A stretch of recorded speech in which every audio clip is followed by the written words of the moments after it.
What's up, YouTube? Today we're going to try out my Desert Fox Blue Spiral Wheel for the first time. I picked this thing up maybe a little bit over a month ago and figured today's a good day to go ahead and get it up and going.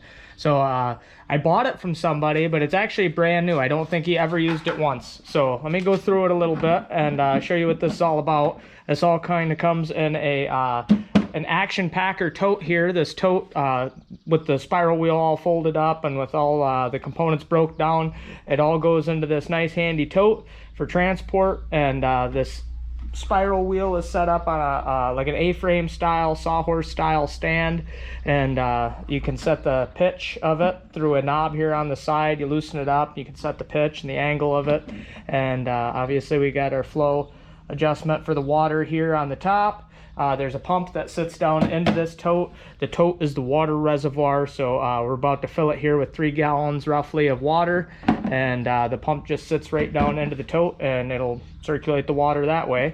I've got a tailings catcher right here, so that's going to be pretty nice. The tailings, all the light stuff should just wash over the edge of the blue wheel here and go into this catch pan, so I can pan through that later and make sure that I'm not missing anything. I hear these can be kind of finicky, so I kind of classified my material, my concentrates down quite a bit. That way I don't have as much larger material to be running through it. It's going to be some pretty fine stuff, so hopefully it shouldn't be as sensitive to the water flow and the tilt of the table. But let's get some water in it and see what it does. All right, I got it plugged in. I have this added option. It's a DC to AC adapter. So I actually have this thing plugged right into the wall, but if you were out in the field and you didn't have access to like a wall outlet, it typically runs off DC, so you could run it off the battery that you run all your other equipment off of. So there's a on-off switch here in the back. I'm about to flip that thing on, and that should get the wheel turning and get the pump started and get the water circulating. So once we get it up and going, we'll start to mess around with the flow control on here on the spray bar and see what it looks like. All right, off camera, I did a little bit of testing with it. One thing that I noticed was first that I was missing a cap that was supposed to go on the end of the spray bar there, so I had to make one up really quick, just something temporarily to get the spray bar to function properly. This right here I had to bend a little bit. You want it between 4 and 5 o'clock. If this was the face of a clock, you want it between 4 and 5 o'clock, and not hitting the ridges, but hitting more up on the wall from what the directions say. So I think I've got that adjusted to be about right now. I put a little shot of jet dry through it, and we're gonna run some material. So I've got these concentrates right here that I got from a weekend out at Athens a couple weeks ago. And I don't have them super aggressively classified, which the more you classify and the more that you run like-size material on this machine, the better off you're going to be.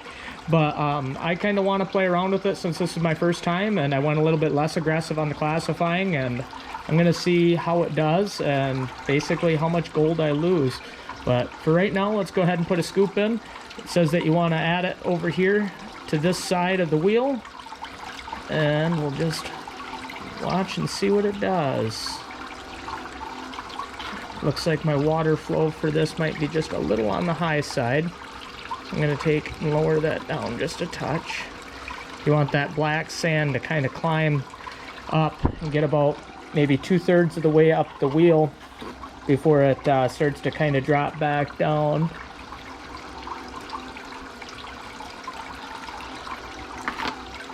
Low and slow is the name of the game on this, because you don't want to overload the machine, lose any of your gold. I might even go a little bit less on that.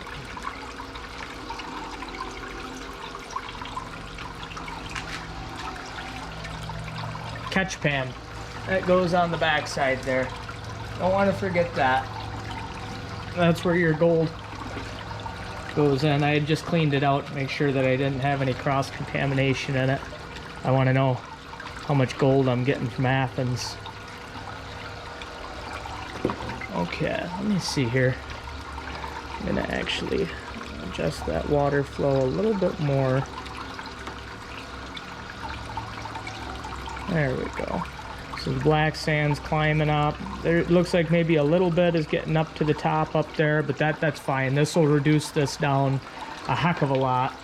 And like I said, this is my first time using it, so I'm kind of curious to see how it'll fare and how much I'll have if I pan through the reservoir down there later.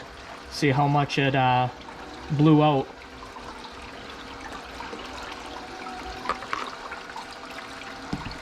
All right, I'm gonna run some material through and then we'll check back later. All right, so I just stopped it. Just ran the last of the material through and gave it a few minutes to run through. So greatly reduced the amount of classifieds that I have. I still have some black sand in there for sure, but it's nothing like it would have been if I was hand panning it.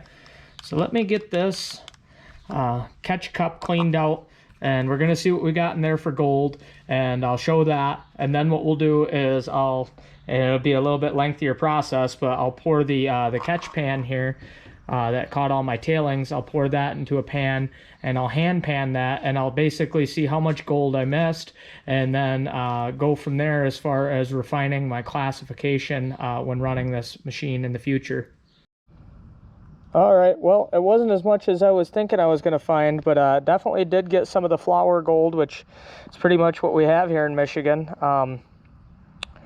So it did capture that, but I'm going to be interested to go through the tailings because I feel like I should have had some more in my concentrates than that. So we're going to pan through the tailings now and see what that produces, okay? Well, as you can see from that bit of gold right there, I probably lost at least as much, maybe a little bit more than what I caught. So being my first time, I kind of expected that. Next time I'll definitely play around a little bit more with the tilt and with the water flow, and I'll certainly try to capture some more of that black sand. Also, I'll go a little bit more aggressive on the classifying. But all in all, I really like the blue wheel unit. I like the mechanics of it. I think it's a fun little unit to run, and I think once I get the hang of it, I'll probably get a lot better at it. So thank you for watching. If you've enjoyed this video, please consider becoming a subscriber to my channel and hit that thumbs up button. Thanks.